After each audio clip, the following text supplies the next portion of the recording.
Felt like my time in LA was time. It was time for a change. Not only for me, but maybe for the organization there. And after talking to this guy and looking at what they had here, long conversation with Trevor Ariza, whatnot, this was the place I wanted to be. On the court, James, what you've learned from all these pickup games, being around each other? He's gonna do whatever it takes to win. Just scrappy, he's gonna foul you. He's gonna act like he's not fouling you. Yeah, but just he's smart, detailed. He's obviously he can pass the hell out of the ball, but he thinks the game at another level, than everyone else. Look at this team, a lot of new faces. Obviously, probably offensively, y'all gonna stay the same. What's some of the things you think you guys gonna be able to tweak, James, now that Chris is involved in this type of offense, up and down and shooting threes? I don't think there's anything that needed to be tweaked. I think, I think both of us are going to have opportunity to play off the ball a little bit more, which we probably haven't had. I'm not sure the last time he had in his career, and since I've been in Houston. So I think offensively that's going to be a key. That way we give each other opportunities to, get rest a little bit more, get other guys involved offensively, and then defensively. We added not only Chris, but PJ Tucker and Luke. So it gives us a little bit more versatility. How disappointed for you guys that, Melo, everybody thought for sure he was coming here to Houston. That was coming down to the end, and obviously was Knicks.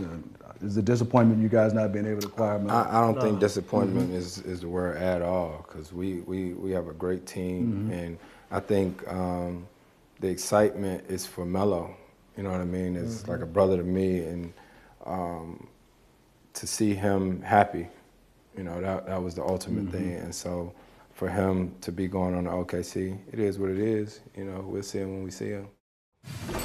This is another case where when you read the headline, you think, oh, wow, they just added a great player to this lineup. And then you think about it for a moment and go, wait a minute, they added a point guard to a guy who just led the league in assists. So does it make sense or not?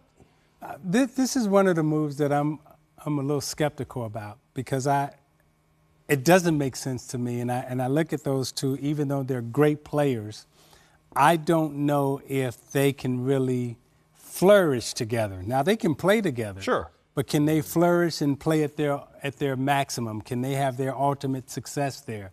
And even if they do, will they still be better than the OKC or Golden State or even in San Antonio?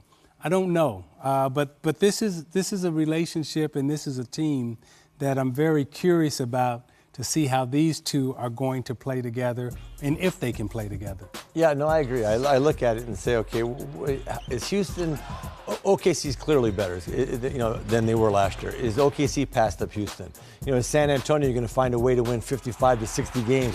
How good can they be together? I think getting Chris Paul there will help James a lot in the leadership category.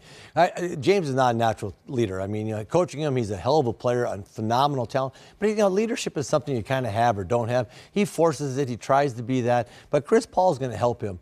And there are times where James needs to be off the ball. He needs to come off picks and get away from stuff. And Chris will allow him to do that. He's got to get back again, coming off picks, catching and shooting, and playing a little bit more like a two guard after having the ball in his hands exclusively last year. Right. In the last few years, he's had the ball exclusively in his hands.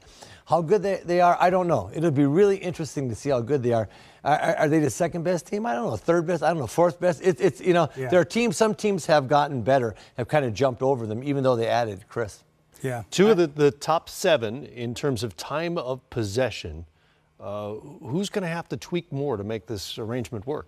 Well, they're both going to have to tweak it, but I think James has got the ability to play off the ball more like he did at OKC, be a second ball handler. Chris Paul comes off a screen and roll. James fills in behind, throw it back to him. He drives down the seam. He catches and shoots, or he gets into a second pick and roll. So there's a way to do it that they both can flourish in it.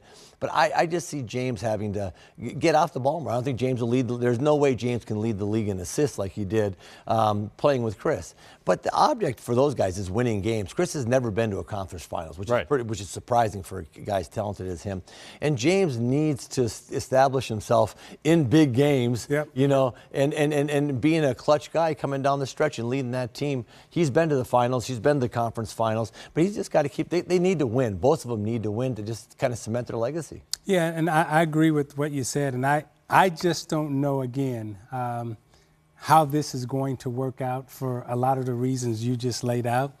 And I think this is a very curious team to watch, because this is a team that I could very easily see a Portland or a Denver catching and possibly passing. I'm curious to watch them as well. I have no idea what's going to happen there.